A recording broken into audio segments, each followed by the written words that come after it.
Welcome back, everyone. Today we explore another fascinating mental model championed by Charlie Munger. Incentives drive behavior. Now you may be asking, why is this concept so important? Well, Munger firmly believes that understanding what motivates individuals and organizations can be key to making sound decisions in both our personal lives and professional careers. Imagine you're in a workplace where employees are incentivized based solely on individual performance metrics.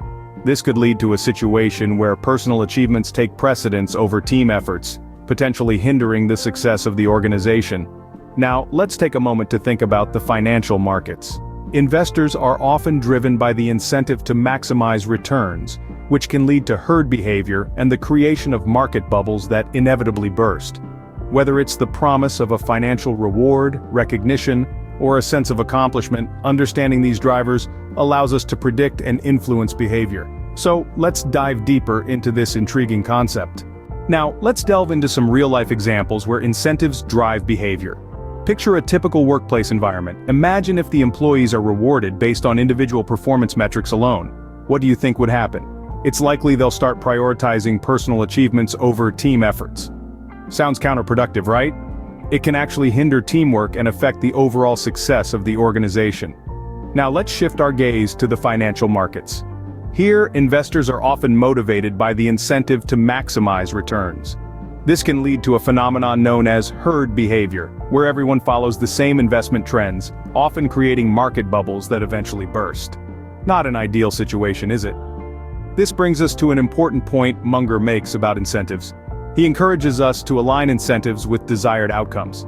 This applies across the board, whether it's in business, personal relationships, or public policy. When we ensure that incentives promote positive behavior, we're more likely to see better overall results. In essence, people respond to incentives.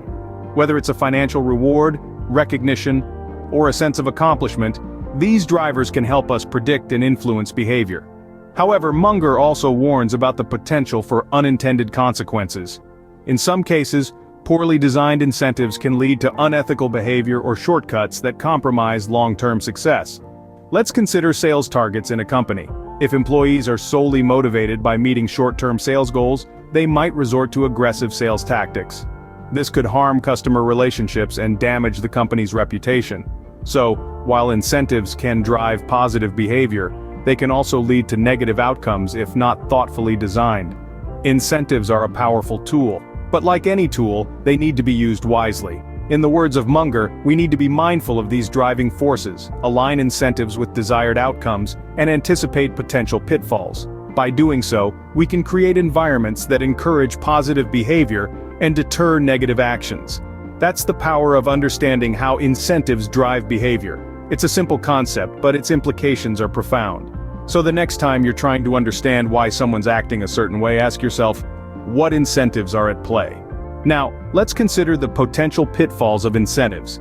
When not thoughtfully crafted, incentives can indeed have unintended consequences. Picture this. A company sets aggressive sales targets.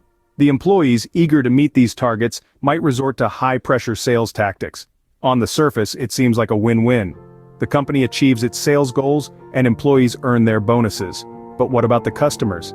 They may feel trapped or manipulated, leading to a loss of trust in the company. Over time, this can damage customer relationships and tarnish the company's reputation. It's a classic case of short-term gain causing long-term pain. This example underscores the importance of aligning incentives with not just immediate goals, but also ethical standards and long-term objectives. This example illustrates how critical it is to design incentives that promote ethical behavior and long-term success. As we wrap up, let's recall the key points discussed today. We dove into Charlie Munger's mental model, Incentives Drive Behavior. This model underlines the power of incentives in shaping our actions and decisions. Whether it's in the workplace or the financial markets, incentives can have a profound impact, sometimes encouraging collaboration and success, or leading to herd behavior and market bubbles. The key, as Munger suggests, is aligning incentives with desired outcomes. By doing so, we can foster environments that encourage positive behaviors and lead to better overall results. Yet, we must also be mindful of potential unintended consequences. Poorly designed incentives can lead to unethical behavior or shortcuts that compromise long-term success. Thank you for joining us on this exploration of the incentives drive behavior mental model. Remember, the next time you analyze a decision or behavior, ask yourself, what incentives are at play? Until next time, keep understanding the motives that drive the world around you. Stay curious.